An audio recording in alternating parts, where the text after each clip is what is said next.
What's going on, everyone? Talen here, and welcome to another DC Unchained video. Alright, so in this one we're going to be going over Siren here. I'm going to give you kind of my early thoughts and first impressions on her and just how I like to build the character. So I've been using her for quite a bit now, and she's definitely a really strong character. I'm really liking kind of like her playstyle and the the versatility with her skills and passives. So let's go ahead and take a look at her. So this is going to be the stats right now that I'm currently working with on Siren here. So if you wanted to take a look at that, you can go ahead and pause it here. But for the most part, her stats right now are just average, so I haven't really finished maxing anything out yet. Because I've started working on her, but not fully finishing her up yet. For the covers, we have them at level 2 and a level 3. Alright, so now let's just go ahead and hop right into the skills here. So these are the 3 skills that I like using best with her. Thank you for the stamina potion, because they work really well together. So we have the Sharp Wave, which is a really slow skill to animate. So that's kind of my only issue with it, is it can be a little tough to get this off in PvP, because it takes her a while to actually get this skill off. She kind of just has to charge it up for a little bit, and then she'll fling out the wave of water, or the blade of water. But being able to drench them is really important, because it really helps to increase the damage right here for the hard water bomb. Because if the opponents are drenched, it increases the radius and it increases the amount of hits that the attack will do, and you do get a 2-second stun from this attack as well, which is really nice, especially for PvP and PvE, so that's a good addition to have. And then the other skill that I really like is this empty phasing. So this one, she summons an illusion that kind of just stands wherever you summoned it, and it will hit anyone that gets close to it and just knock them back a little bit. It also decreases their movement speed by 20% as its base stat, and she gains super armor while casting it, which is really nice. And she also does a jump back while casting it, so you can use it to create a little bit of distance between you and the enemy as well. And it also can serve to kind of get out of a situation if you're being ganged up on by a lot of enemies or something like that. So this is a really nice skill, because it also works to kind of keep the enemies occupied or stun locked and kind of like keep them away from you, because enemies, if you're standing on the other side of it, will keep walking into the illusion, and it'll keep kind of knocking them back a little bit. And also, if you have them pinned against the wall and you summon this, it will keep them stuck against that wall and just keep hitting them back and forth against the wall, and they will not be able to attack you. And it works on bosses too, so it's really nice. You can keep boss stun locked the entire time and just keep auto attacking him and rotating through other skills as long as you have this illusion up. So it's really nice for both defense and offense. I don't know, this skill has really impressed me in helping out her survivability and being able to clear kind of the later stages in hell mode difficulty. Her other skills that I don't have equipped here, the Atlantean Protection. I mean, it's a nice skill because it puts up a barrier for her, and if you level it up, your defense can get increased to, I don't remember what the max is, maybe 15 or 20%, but she also has that Vigilance, so if they hit you, it's the same kind of effect as the illusion that you summon. They hit you, it knocks them back a little bit, and then you also retaliate by doing some damage. But you also take damage while getting hit, so that's why I like using the illusion more than this skill here.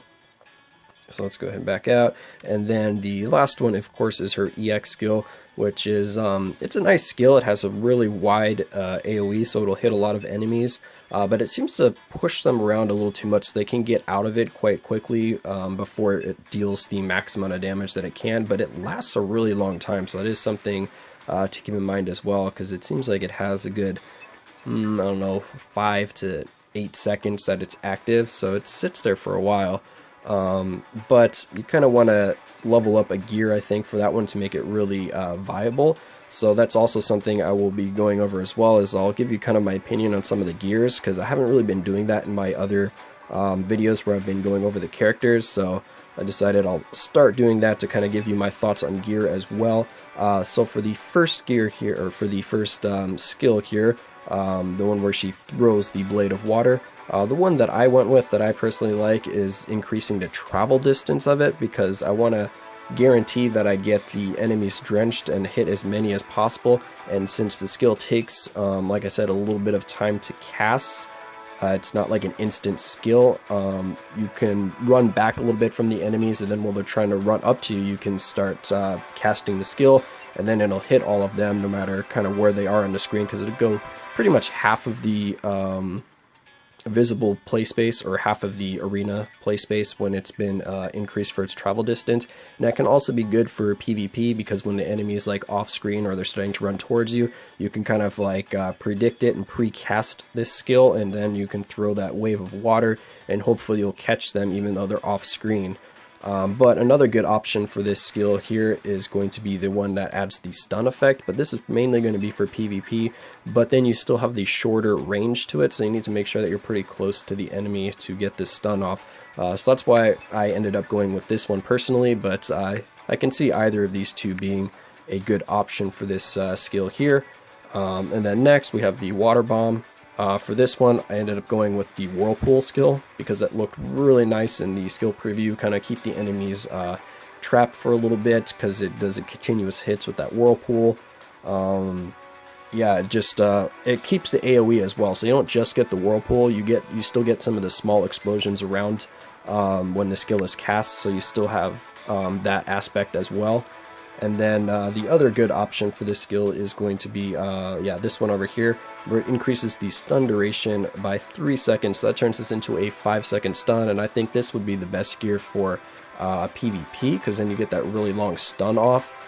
But again, I ultimately went with this one because I think it has value in both PvP and PvE. Same with the other option as well for the stun, but you just get more damage out of this one, and I've been trying to increase her damage as much as possible, so that's why I went with this one. And then finally, the illusion here. I've been going back and forth on this one.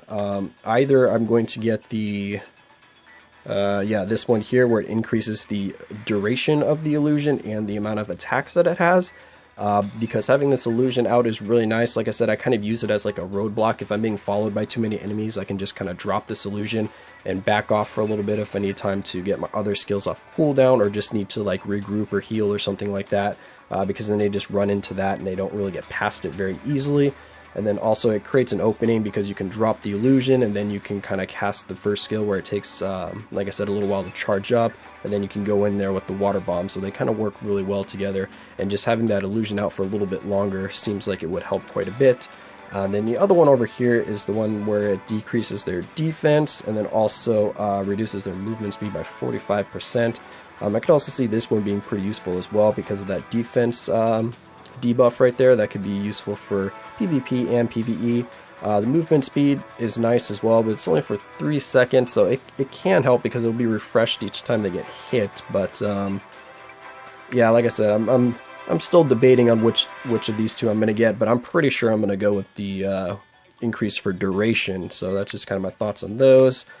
For the shield, like I said, I don't really use this skill, but the one that I would go with if I was using this is, yeah, here it is, this one, where it increases your attack power by 50%. So you should be doing some pretty beefy damage after you get a counter off, because that 50% increase is going to be pretty nice. And then finally, for her ultimate skill, I like the, where is it? This one here, Geared 2, where the water becomes a powerful whirlpool, which pulls the enemies in. So instead of knocking them around and ultimately knocking them out of her EX, using this skill will keep them in the EX, so you get a lot more hits and it'll just keep them sucked into place. So I think this is going to be the best one to get for her EX skill. Like I said, I don't use her EX skill very often, so I don't know if I'm going to level up that gear probably until maybe like end game, when I've got a lot of characters worked on and then I have the spare cards to start working another gear in the Aquaman family. Because as of right now, these are the two gears that I'm prioritizing. So once those are finished, I'll probably end up working on the illusion here, and then my last option is going to be this one, and then I'm probably not going to work on a gear for the shield. Alright, so now let's see, next is going to be her passive skills. Let's go ahead and jump into those. So she actually has 2 healing passive skills, which makes her very, very tough to kill when you're manually playing her. So we have the HP recovery by 3% when using a skill. So every time you use a skill, you're going to get a flat 3% HP recovery, which is really nice. And then this one where it builds up with your combo meter. So every combo hit adds 0.2% to your HP recovery once the combo is ended. So you don't get like a 0.2% every time you get a hit in. So it's once the combo finishes, it just adds that all up and gives it to you as a chunk value of health, which is really nice. It does help out a lot. And then her other ones here, this one is nice as well. Reduces their enemy accuracy by 10% when your EX gauge is at 50%. So this is pretty nice skill as well that you can rotate in if you want to. And then also the SP right here is really nice if you're playing her on auto, if you're just doing a lot of party Unchained missions. This can help keep her EX or her SP up so she can keep using skills over and over, because your EX does get, or why do I keep saying EX? Your SP gets drained quite quickly when you're in party missions, because you gain SP a lot faster when you're doing single player. And then finally the last one here, she does have a lot of skills that knock them backwards. Well, I guess not a lot of skills. Mainly it's just her first skill with that water wave. And then also her normal attacks, I believe, can actually knock them into the wall for the ending string of the normal attacks where it blasts them backwards. But I can't remember for sure. So this could be useful because I noticed that she does need a little bit of help in the damage department. So that's kind of what I've been doing with her valorium, is actually giving her a little bit more damage instead of kind of like SP reduction or skill cooldown reduction. And then over here we have her leadership and her team member bonus. And her leadership is the one where it makes it so your supporter is not dismissed. And then if you would receive damage that is over 8,000, it just gets capped at 1,000. So pretty much what I like using this leadership for is the keeping the supporter around. So it's really nice for later stages in Hell mode if you're having difficulty with Hell mode, is to have her as the leader, bring a really strong friend, and then you can just keep spamming the supporter button basically. There is a cooldown of course, but you can keep calling in the same supporter over and over again, which can be really useful because the enemies can be distracted by the supporter. Well, either you kite around or you try to attack them from behind or something like that. So it's really useful for Hell mode if you're playing on manual. And then the team member bonus is it reduces the tag resource usage by 20% if you're in a nature, xeno, or religious area, which can also be very useful if you have characters that have their ultimates equipped, because I've noticed a lot of times if you're playing on auto and you have a character with ultimate equipped, the AI of course will prioritize that unless you have a tactic that tells them to only use it on boss or elite or something like that. They will always prioritize your EX skill, so you're going to be pretty low on EX if you're playing on auto, and that's got me into a lot of trouble with trying to tag out if my health is a little bit low, so I'll end up dying and both my other characters will be at full health because I couldn't tag out.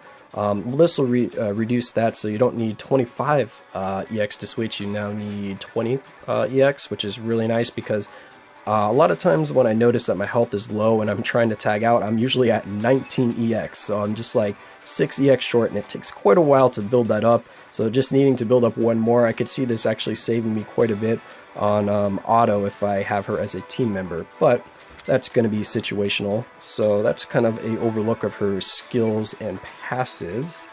So now let's go ahead and back out here. So now let's take a look at the valorium. Alright, so this is kind of how I have the valorium set up right now. So as you can see from my stat page here, we have a 37% SP cost efficiency, only a 25 or 27% cooldown reduction. I still notice that I get around to her skills quick enough that this 27% is okay for me right now. I'm sure later on I want to try to max out as many of these skills as possible or stats as possible. But for right now, I like going with some damage with a little bit of accuracy on her, because as I was saying before, the Hell mode seems like the enemies have really high evasion, because I notice that a lot of my attacks are getting dodged, or at least I see dodge trigger a lot over the enemy's heads when I'm trying to attack. It's like dodge, dodge, dodge, dodge, dodge. I'm like, okay, well, I need to get some hits in here, so accuracy seems like a good option.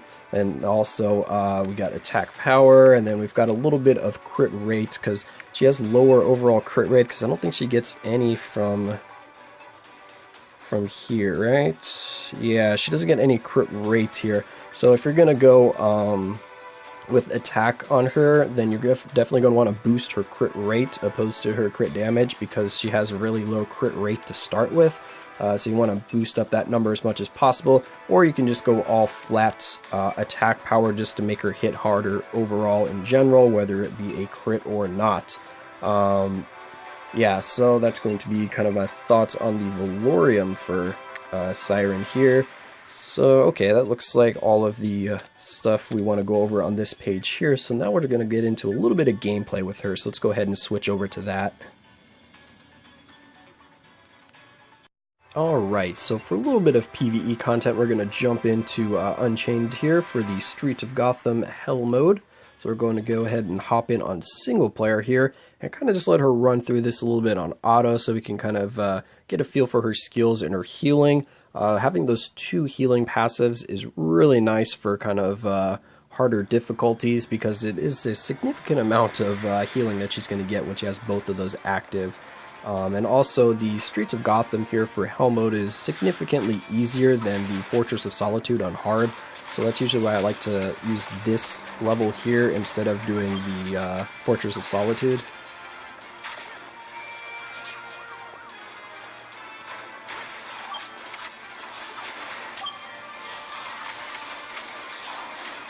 There we have that combo of using the first skill and then the second skill. As you can see, there was an increased radius to the Hydroblast there, and then we had a lot more kind of water explosions. So it's definitely worth it to have the first and second skill together, or to use the first skill and then the second skill, because you get a significant damage boost from that. There's that illusion there, kind of keeping those enemies distracted. As you can see, it keeps knocking them backwards. So that's why it's very useful on manual, because then you can kind of kite around the enemies a little bit, group them together, and then you can place down the illusion and it'll stop them from getting to you so that you can use some of your other skills. So it's very, very handy.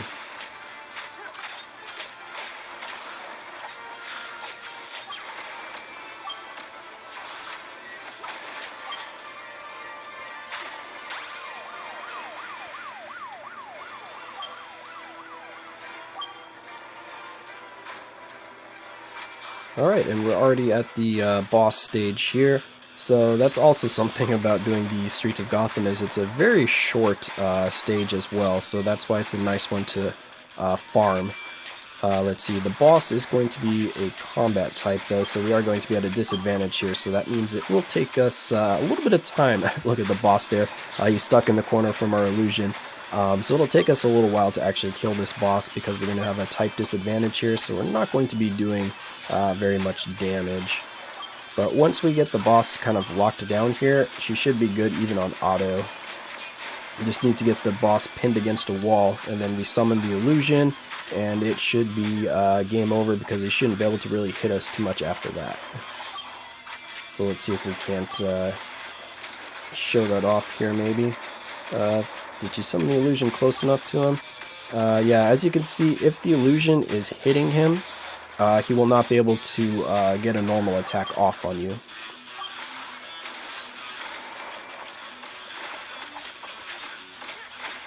Yeah, so he's pretty much just going to be pinned down here, so let's go ahead and see if we can't call in Breeze here and speed this up a little bit. What skills do I have on Breeze right now?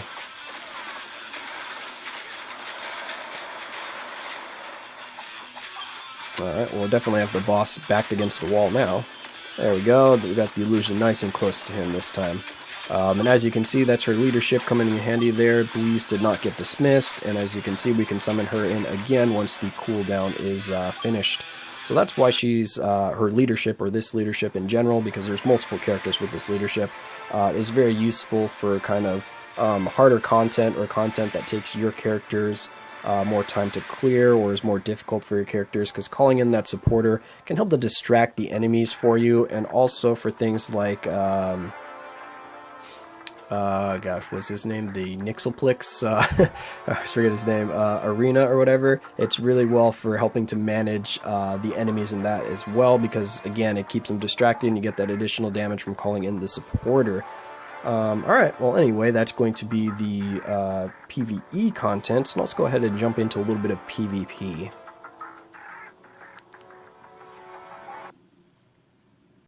Alright, so here we are for a little bit of AI PvP, so we'll go ahead and hop in here, and we can kind of see how she'll work in a PvP scenario, how her skills, hey, look at that, we're fighting another Siren, eh? That's pretty nice. So we have Siren, Batman, and a Wonder Woman. Alright, well let's see how this goes here. And I do have the same skills and passives that I did for the PvE fights. But you can, one that would be good to switch out for one of the healing passives is that decrease to accuracy, because that will... Oh, she, what's it called? Change directions. Forgot the AI does that. Look at that, see? For manual play, it does not change the direction for me. Alright, so now let's see if we can't lock Wonder Woman down a little bit. Oh, nope, she's using a skill. Come here, Wonder Woman, run into my blade. See, that's why I want the increased blade, wait, that hit me? The increased blade, distance, because then you can hit them from further away.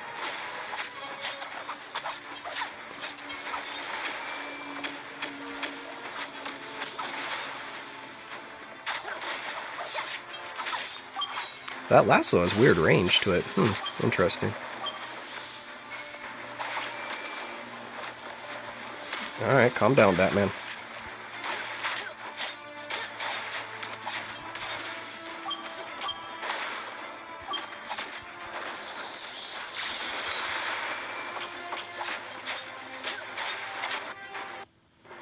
Alright, well, there we go.